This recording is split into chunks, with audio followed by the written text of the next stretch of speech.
What's up, guys? It's McNulty here. Welcome back to the channel. Happy New Year, everyone. I hope you guys are all doing well and ready for 2024.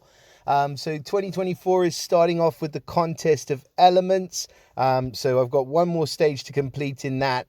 But we've got a brand new 5-star hero in the contest of elements portal. And of course, we've got the brand new hero of the month for 2024. So we've got a couple of heroes to have a look at today.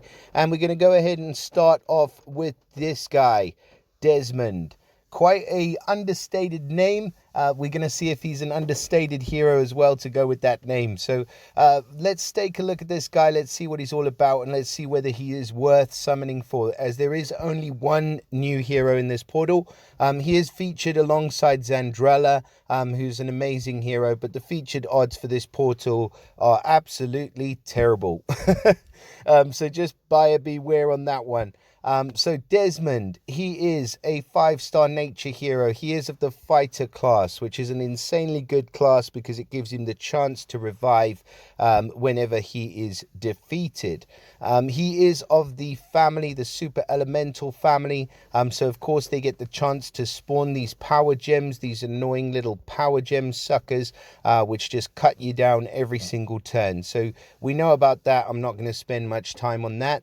And the passive, the troop mastery, the troops deal extra damage of 100%, extra elemental damage. Now, I thought we were going to see the legendary troops introduced a bit sooner. It seems like they seem to be holding off on that. I'm not sure until when, but watch this space because they are coming at some point in the near future. So we may be able to increase the benefits from the elemental families with those. But who knows? Now let's move on to Desmond's stats. So if we whack the max power preview off, we're looking at 988 on the team power. So we're creeping up to 1,000 on the team power, getting very, very close to that mark. His attack is at 1,007, defense 974, and health at 1,705. So those stats are absolutely insane just right off the bat. If you do go ahead and second limit break this guy, you're looking at 1351 on attack, which is humongous, 1327 on defense, and 2238 on the health. So extremely, extremely good stats for this guy, Desmond.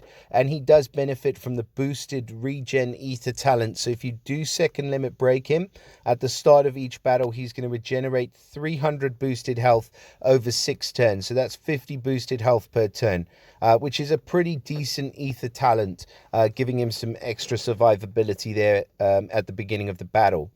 Now, his special skill is called Jade Blades. Pretty cool name. He's running at average speed, and at average speed, he's going to deal a whopping 480% damage to the enemies on the edges of the enemy formation. So that's 480% damage to 2 of the enemies on the opposite team. If there's only one enemy left alive, the damage is doubled. Now, we have seen this mechanic from other heroes before, but not to that degree. I mean, that is just a humongous amount of damage. I know he's running at average speed, but still, 480% damage to 2 heroes is gonna leave a mark, put it that way. So he also then boosts the casters and nearby allies' health by 20% of the damage dealt to each enemy. So I'd say that makes him an extremely viable hero for defensive teams because he's an attacker and a healer. And we know how effective that sort of mechanic can be with heroes like Aramis doing a similar thing. So for each hit ice enemy, the boosted health is 40% of the damage dealt to them. So if you've got ice enemies on the edges of the formation, this would be a good guy to bring against that sort of a team. And then the enemies on the edges of the enemy formation get silenced for 3 turns. So again, an extremely useful effect. We've seen how much costume 2 Li Zhu has been used with her silence effect. She's extremely effective and a great attacking hero. And I don't think this guy's going to be any different, to be honest.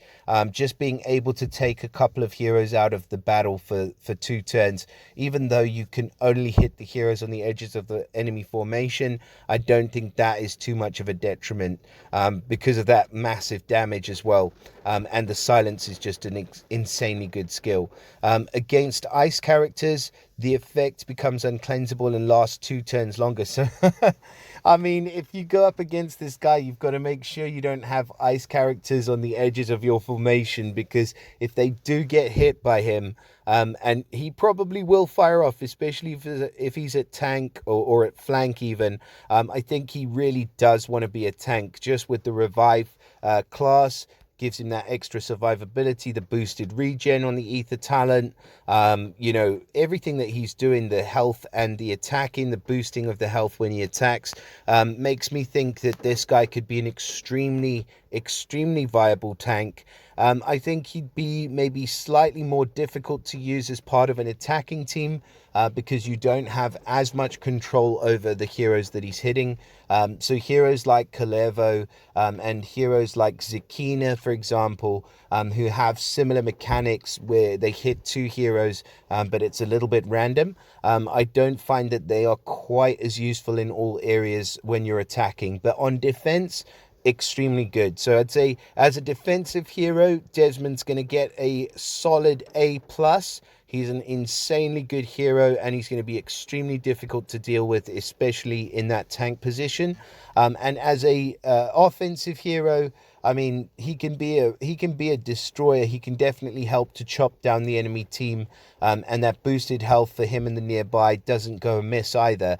But I don't think he's going to be quite as good an attacking hero as he is defensive. So for that reason, I'm going to give him a B+ on offense. So yeah, an insanely good hero. I would say congratulations to any of you who managed to grab Desmond. He's an extremely good hero, and you can consider yourself lucky if you do manage to snag this guy from this portal. As I said, the odds for the legendary featured nature hero is only 0.2%. The legendary event nature hero is 0.1%, and you've got a 2.2% chance to summon a different legendary nature hero. So you've only got 0.3% that you'll summon one of the event heroes from this portal. Now, they do normally come around in the Covenant summons quite shortly after the Super Elemental. So don't be too upset if you're not able to grab one of these guys now. And seriously, guys, just as I've said before, don't go crazy in this portal, because if you know, you could drop hundreds of summons, even 1,000 summons, and not grab this guy. All right. So yeah, insanely good hero though.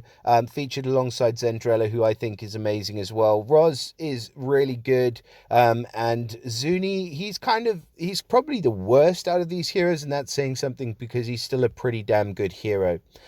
Now, the hero of the month is Zora. So I'm going to look at her in this video as well. I mean, just, you know, forewarning, she's really not that great of a hero.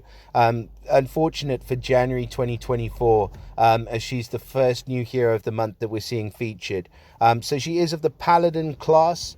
So she gets the chance, protect, the chance to get 25% defense for 2 turns after receiving damage. It's okay. It's a bit meh, but not great.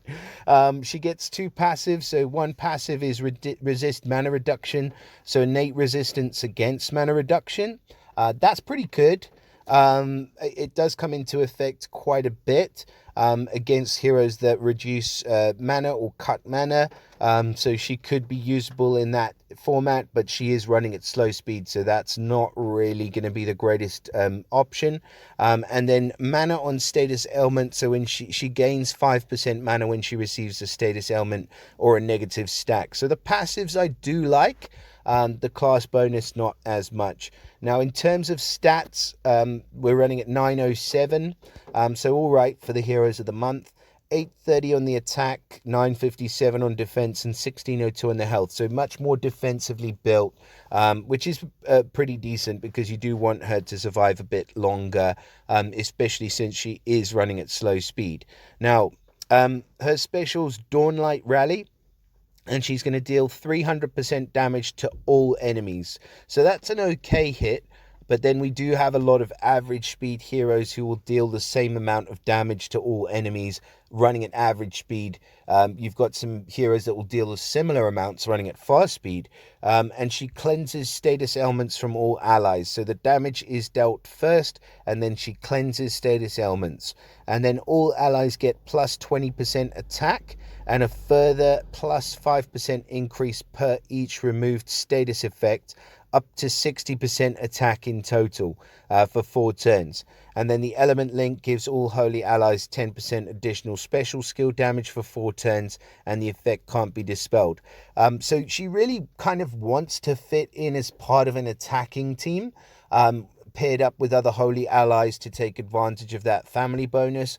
The only problem is that she's running at slow speed. For this special, she should be running at average speed. Let me know if you think I'm wrong, but I just think that it's not powerful enough for a slow speed hero, especially in today's meta, with today's heroes and the kind of teams that we're going up against. A slow speed hit for 300% damage is barely going to scratch the surface.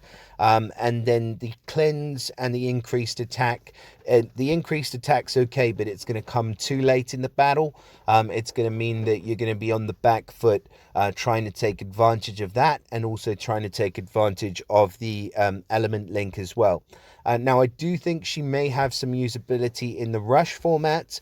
It's going to be pretty decent to have a hit all that you can run at fast speed, but then there are slow speed hit alls for higher percentages of damage, which are pretty readily available, I would say, as a comparison. And I think most people will probably have a couple of slow speed hitters who can do more damage than Zora. So yeah, I don't think she's going to fit in as well, but I mean, she could be used in a pinch if you're struggling. But yeah, that's pretty much everything I've got to say about Zora. I mean, let's just look at the ether talent. So damage reduction, it's a good ether talent as well. So I'd say that the ether talent and the passives are really trying to make up for the fact that this is I would say substandard hero of the month for January 2024. So yeah, sorry to end on a downer there, guys, but that's just the way the cookie crumbles, as they say. So yeah, this guy is an absolute beast. Congrats if you do manage to grab him. Commiserations if you grab Zora. And please, I wish all of you guys all the best of luck in your summons. Have a lovely start to 2024. Don't let anybody get you down. And please do drop us a like and subscribe if you find these videos helpful, and if you don't want to miss any future videos. So I'll see you all again in the next one. Bye for now, guys.